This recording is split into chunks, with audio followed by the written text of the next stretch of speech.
Celtics Postgame Live is presented by your New England Ford dealers. Visit buyfordnow.com.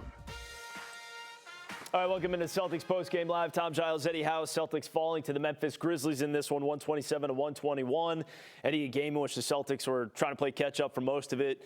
Actually took a 4-point lead midway through that fourth quarter, but Memphis making all the plays down the stretch. Celtics had some open looks there that they could have knocked down. Those didn't come through, so it's the Grizzlies who get this win over the Celtics. What stands out to you most? Well, again, I'm going to harp on this, what I've been harping on all season, 64-40 points in the paint, 24 plus 24 for the Memphis Grizzlies. That's something that they did coming into this game. They lead the league in points in the paint, and we didn't do a great job, I don't think, of taking away what they do well.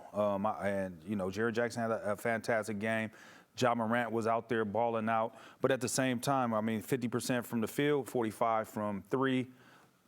We got to ratchet our defense up. At some point, we got to make them numbers come down. It can't be so comfortable. I thought we did a decent job in the third quarter trying to make a game of it. And even in the fourth quarter, I thought we played well. But if you look, 31, 35, 28, and 33, that's what we gave up quarter by quarter, right? And to me, we got to have a quarter where it's 25 or below. And we weren't able to get none of that done tonight. Yeah, and part of that, too, in the fourth quarter was you brought up Jaren Jackson, who had 14 points in the fourth quarter, 14 of his 27 points.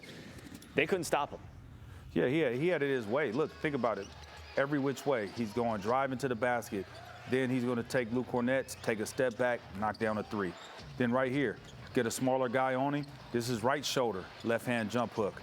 Then he's going to get KP. This is tough. Spin move over his left shoulder, right-hand jump hook. I mean, every which way you could think how you could score. Here's another spin move right to the left hand, to the right hand over the left shoulder, jump hook. I mean, he was cooking. And then not only that, he has some key blocks, some key rebounds, defensive stops, and stuff like that. You know, and there is no excuse. You know, you talk about, 6 games in 9 nights, 5 games in 7. However you want to split it, you on a back-to-back. It doesn't matter. You have to play. This is the scheduling.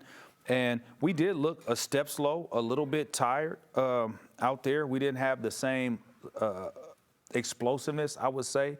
We had it in spurts. I don't think we sustained that throughout the game. And you end up losing games like that when it ends up being like this. And, I mean, Memphis is a good basketball team. They're coming in. They're 4th in the West. They believe in themselves. They're pretty much healthy. You know, they got their superstar player back.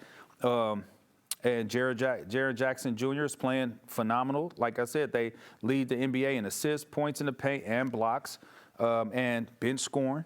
They're second in the league in bench scoring and free throw attempts, so they get to the free throw line. They're always in attack mode. That's what all that screams, right? And that's what they were tonight.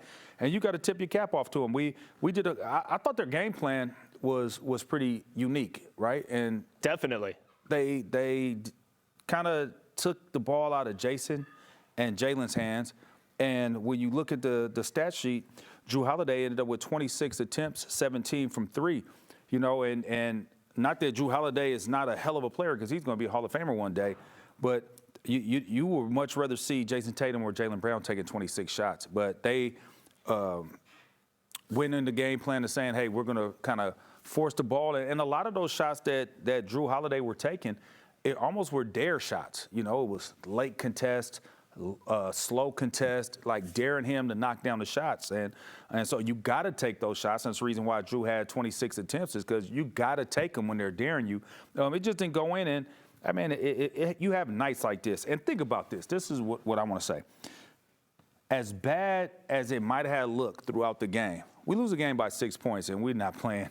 We didn't play anywhere near the caliber of basketball that we're used to playing. Al Horford was out, but making no excuses, give all credit to Memphis for coming in with a good game plan, sticking to their game plan, and then their star players making it happen when they needed to make it happen. All right, so they get the win over the Celtics here, and you look at the homestand, Celtics still got one more against the Detroit Pistons on Thursday, 10-3 at TD Garden so far, 37-4 last year. All right, let's bring in Drew and Scal now back courtside at TD Garden. And, fellas, your thoughts on this one? Eddie was just pointing out the unique game plan we saw from Memphis and maybe how that kind of threw things off kilter for the Celtics.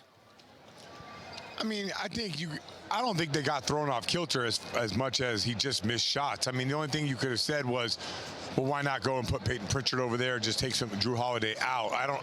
He trusted him. He delivered. He still had good moments, but this game right here, you could point to the missed threes. To me, to be honest with you, it is Jaren Jackson Jr. fourth quarter performance dominating the paint. That's where this game was won and lost. Like, a lot of things go into winning and losing, but we had no answer for Jaren Jackson Jr. late in the game, and he made the plays that we did not make. So good hustle, good fight, great energy here in the building. Watching Ja Morant is special, but I give all the credit in the world to Memphis to come in here and do what they did. Jaren Jackson Jr. had 14 points in the fourth quarter. I think it was 6 for 8 from the field, a couple of free throws. And whatever the Celtics tried to take away from him, he capitalized on, right? When they weren't taking away his left hand, that's what he did. That's what he likes to do. Luke Cornett was sitting on his left hand, so he rises up. He hits a three. It is just weird, and you got to give a lot of credit to Taylor Jenkins because the game plan worked. But Drew Holiday, guys, was 60% from the corner last year. He was best in the league in both corners, or second in one and best in the other. He hasn't been quite as good this year, and you got to pick your poison if you're playing against the Celtics. They did it, and Drew Holiday couldn't make him pay. I think if you play this game 10 times, maybe Drew Holiday scores 35 of them, but he didn't tonight, and the Grizzlies won. I thought it was almost crazy. You're going to just give this guy open three after open three. But, again, it worked out for him here. Do got to check in on the table courtside once again because broken. I don't know what's happening. I mean, we have it coming But look up. at that, Eddie. I didn't move an inch. You see that? Like, I held my ground right there. Hey, what is it that people running into you? You got bumped into tonight. Look at it. The other night, bumped that. into. Bane runs into you. Come on. I like your Come on, look at anticipation. Get off. And by the way, he just shoves me for no reason. Yeah. He's protecting you. Come on. Yeah, but like, you know what, Drew? You're not about this life. Protecting me.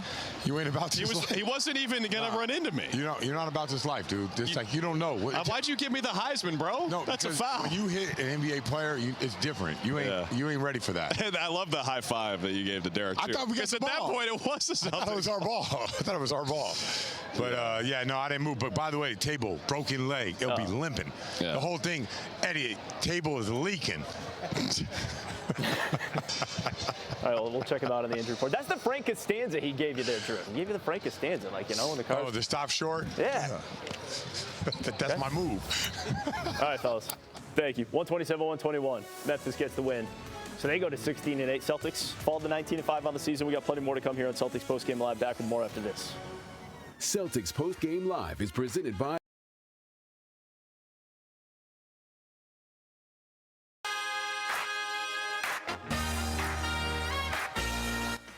Checking out the Turning Point presented by Awaken 180 Weight Loss. Turn it around, take control. It's possible. The solution for weight loss. Reserve your consult at awaken180weightloss.com. It was Jaylen Brown knocking down a three, and then Peyton Pritchard with a three of his own. Part of an 8-0 run by the Celtics, who again were down by 5 going into the fourth quarter.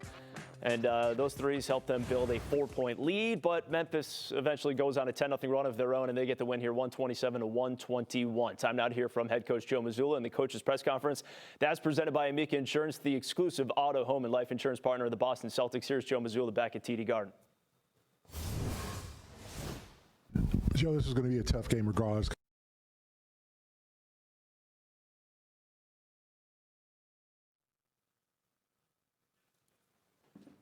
All right, seems like maybe a technical difficulty there with Joe Mazzulla. We'll get that to you as soon as we can. But again, the Celtics falling by 6 in this one. We're just looking at the box score, Eddie, and 105 field goal attempts in this one for the Celtics. 105. That's a lot. And that's a lot. It's a season high. Well, in regulation anyways. And, that's part of it. You want to win the margins, but you want to make shots, too. If you're taking that many shots, you want to make those shots. I look at the 3 points. The 3-point field goal, we were 30%, 18 for 60. At some point, if we're not knocking them down, figure a way to get to the basket. Do you think they did a better job of that at times? And you know what? It's funny because this is. Because like the first quarter, they took so many. It seemed like second quarter, there was an effort. There was a little more attention to trying to get to the basket. So in the first half, we shot 31. We're 9 for 31. We finished 18 so it was on pace. Yeah. Pretty much. And the thing is, it wasn't like they were bad shots, though. They were open. Yeah, they weren't bad shots. So I'm looking at it like, okay, it comes back to the old saying where if you live by the three, you're going to die by the three, right? And tonight, I feel like this is one of them nights where if you didn't have the three going and your defense wasn't picking up on the other end, you allow the other team to shoot 45 from three and 50 from the field, you could be in a game like this. And even losing the game, that's what I'm saying. But even with that, we still only lost by 6 points, even with all that going on. Couple plays here or there. Meanwhile, we got things worked out. Let's go back to the Garden, hear from Joe Mazzulla, courtesy of Amica Insurance. Joe, this is going to be a tough game regardless coming off last night. What did you think of them kind of leaving Drew open to shoot, and how do you think he dealt with that? And then just what was kind of your overall feel for this game in terms of just effort, also execution? Effort was good. I mean, be down 14, take the lead in the fourth quarter. I felt like didn't really have a rhythm to the game, but we were able to, take the lead on it. I thought we just kind of ran out of gas there towards the end. As far as the strategy on Drew, it's a bold strategy. I mean, he's an all-star. He shoots over 40% from three. I think that's a risky one. And I thought he handled it great. I mean, we empowered him. We want him to shoot any shot that he's open, and I think that's a huge gift because now we're going to see it again, and it's going to be great for us. So I'm really happy that they did that for us, and I thought the teammates did a great job empowering Drew to shoot. Didn't make them all, but, you move on. And but I'm glad that we saw that, and it's going to be good for us.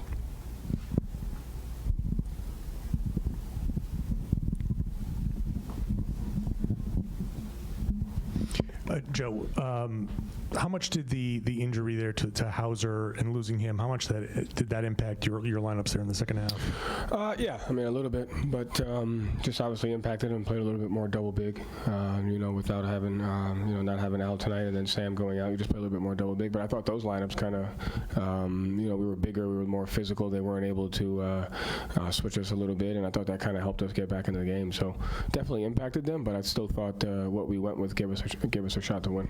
And just the volume of shooting is generally a formula for you guys to win. You put up 105 shots and 63-point attempts. Is this just as simple as some nights shots don't fall? Well, I would say they had 41 points in transition and had a 28% transition rate. So, some of that was from our turnovers. Some of it was from our poor offensive rebounding spacing. And so for us, it starts with a team like that. We kind of said it in the pregame. If you don't defend them in transition, it's going to be extremely difficult to beat them because, they have the ability to score in the half court when it's a close game. So the first thing is our transition defense, and the second thing is, just make open shots. Mm-hmm. Joe, back to this. Let's jump into the dunk of the game. It's all about the dunk, and this was Ja Morant. That was in the third quarter, early in the third. Can you say athletic? It's unbelievable. What's what?